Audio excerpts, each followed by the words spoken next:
విశాఖ విమానాశ్రయానికి ప్రయాణికుల రద్దీ గణనీయంగా పెరుగుతోంది. నూతన అధ్యయనాలు అనేక కొత్త అభివృద్ధి సూచికలను సూచిస్తున్నాయి. రికార్డు స్థాయిలో గ్రోత్ రేటు కనిపిస్తోంది. విశాఖ ఎయిర్పోర్టు ప్రయాణికులు 2014-15 సంవత్సరం 10,98,000 ఉంటే 2025-26లో 29,68,000కు పెరిగారు. 170% అభివృద్ధి సాధించింది. 2022కి 11,306 నుంచి 2026కి 21,799 ఎయిర్ క్రాఫ్ట్ సామర్థ్యం పెరిగింది. 2022కి రన్వే 22,000 చదరపు అడుగులు ఉంటే 2026కి 30,000 చదరపు అడుగులు పెరిగింది. పెరుగుతున్న ప్రయాణికుల రద్దీపై మా ప్రతినిధి Aditya Pavan ground report. Aditya Pavan, over to you. Rani, ప్రస్తుతం విశాఖపట్నం విమానాశ్రయం యాత్రీ దివాస్ని ఘనంగా నిర్వహించుకుంటోంది. ఈ యాత్రీ దివాస్కి విశాఖపట్నం విమానాశ్రయం సంబంధించినటువంటి గణాంకాలను విడుదల చేశారు. అద్భుతమైనటువంటి ప్రగతిని సాధించింది. 170% పైగా ప్రగతిని సాధించింది. ఒకసారి 2014కి ఇప్పటికి ఉన్న పరిస్థితిని కనుక పరిశీలించినట్లయితే 2014 సమయానికి 10.98 లక్షల మంది ప్రయాణికులు ప్రయాణిస్తే ఇప్పుడు 30 లక్షల మంది పైగానే ప్రయాణికులు విశాఖపట్నం విమానాశ్రయాన్ని వినియోగిస్తున్నారు. 2014లో సుమారుగా 11,000 ఎయిర్ క్రాఫ్ట్లు ఏడాదికి వినియోగించినట్టయితే ఇప్పుడు 2026కి ఈ సంఖ్య 21,000 పైచీలకు పైగా ఉంది. అప్పుడు కనుక 2014లో ఈ విశాఖపట్నం విమానాశ్రయం సంబంధించినటువంటి రన్వేని పరిశీలించినట్లయితే 20,000 చదరపు అడుగులుంటే ప్రస్తుతం అది 30,000 చదరపు అడుగులు పెరిగింది. అంటే విశాఖపట్నం విమానాశ్రయం ఈ 10 ఏళ్లలో చాలా అభివృద్ధి సాధించింది. కొత్త గణాంకాల ప్రకారం చూసుకున్నట్టయితే సుమారుగా 170% అభివృద్ధి సాధించింది.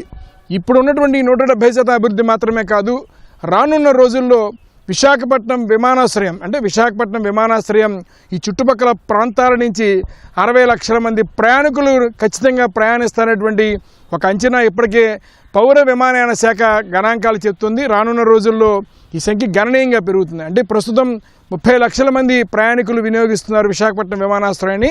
రానున్న రోజుల్లో రెండింతలు అవుతుంది. అంటే సుమారుగా 60 లక్షల మంది ప్రయాణికులు విశాఖపట్నం విమానాశ్రయాన్ని వినియోగిస్తారనేటువంటి అంచనా తగ్గట్టుగానే ఇటు విమానయాన శాఖ కూడా చాలా అభివృద్ధి చేస్తోంది. విశాఖపట్నం విమానాశ్రయం చాలా రకాలుగా ఉపయోగపడుతుంది. ఇప్పటికే విశాఖపట్నం విమానాశ్రయం రోజుకి 62 సర్వీసులు నడుపుతుంది.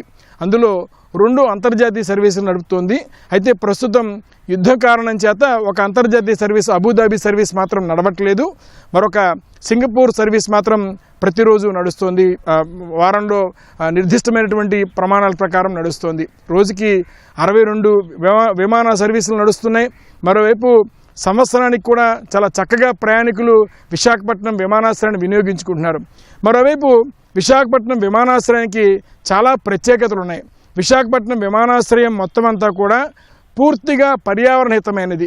మరోవైపు ఇక్కడ వినియోగించేటువంటి విద్యుత్ అంతా కూడా సోలార్ పలకల యొక్క విద్యుత్తుని వినియోగిస్తున్నారు. 100కి 100% సోలార్ విద్యుత్తుని విశాఖపట్నం ఎయిర్పోర్ట్ వినియోగిస్తుంది. మరోవైపు వ్యర్థాల నిర్వహణ కూడా చాలా చక్కటి వ్యర్థాల నిర్వహణ చేస్తున్నారు. సుమారుగా 180 KLDల వ్యర్థాలను కూడా నిర్వహణ కూడా సమర్థవంతంగా నిర్వహిస్తున్నారు.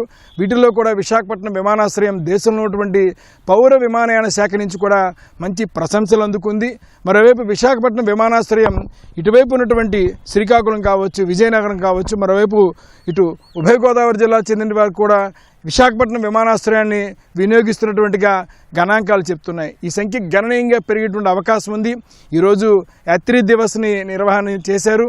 అందులో భాగంగానే ముఖ్యంగా ప్రయాణికుల ఫీడ్బ్యాక్ విమానయాన శాఖ నుంచి పౌర విమానయాన శాఖ వినియోగిస్తున్నటువంటి ప్రయాణికుల నుంచి ఫీడ్బ్యాక్ తీసుకోవడానికి పటిష్టమైన వ్యవస్థల్ని రూపొందించారు. ప్రతి ప్రయాణికుడు కూడా తన ప్రయాణం పూర్తయిన తర్వాత ఎలా ఉంది, విశాఖపట్నంలో ఎయిర్పోర్ట్ లోపల ఏ రకంగా ఉంది, సౌకర్యాలు ఎలా ఉన్నాయి, సౌకర్యాల కల్పన సంబంధించి సూచనలు ఏమైనా చేయాలనుకుంటే చేసేటువంటి వ్యవస్థను ఏర్పాటు చేశారు. మరోవైపు విశాఖపట్నం విమానాశ్రయం సంబంధించి భద్రతాపరమైనటువంటి అనేక చర్యలు తీసుకున్నారు. ఏ రకమైన ఇబ్బంది లేకుండా, ఏ రకమైన ఇబ్బంది రాకుండా ఉండే విధంగా చాలా చక్కటి సెక్యూరిటీ పరమైనటువంటి విధానాలను వినియోగిస్తున్నారు.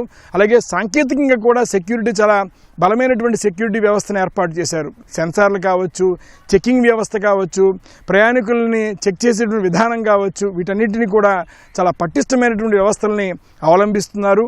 అందువల్లే గణనీయంగా ప్రయాణికుల సంఖ్య పెరిగింది. 2014కి ఇప్పటికీ కనుక చూసినట్టయితే 170% ప్రయాణికుల సంఖ్య పెరగడం అనేది, అంటే ఇటువంటి పరిస్థితి దేశంలో ఢిల్లీ, ముంబై, హైదరాబాద్ లాంటి పెద్ద పెద్ద ఎయిర్పోర్టుల్లో ఉంటుంది. కానీ విశాఖపట్నం ఎయిర్పోర్టు ఆ స్థాయికి ఎదిగిందని చెప్పుకోవచ్చు. ఎక్కువ మంది ప్రయాణికుల సంఖ్య పెరిగింది. ఈ సంఖ్య ఇంకా పెరుగుతుందనేటువంటిది పౌర విమానయాన శాఖ ఇప్పటికీ గణాంకాలు వెల్లడి చేస్తున్నాయి. 30 లక్షల మంది సుమారుగా ఏడాదికి విశాఖపట్నం విమానాశ్రయాన్ని వినియోగిస్తున్నారు. ఈ సంఖ్య రానున్న రోజుల్లో మరింత పెరుగుతుంది. ప్రయాణికులు తగ్గట్టుగా అనేక వారికి మౌలిక సదుపాయాలు కల్పన చేయడానికి కూడా పౌర విమానయాన శాఖ సంసిద్ధంగా ఉంది. విశాఖపట్నం విమానాశ్రయం మరింత అభివృద్ధి చెందడానికి సిద్ధంగా ఉంది.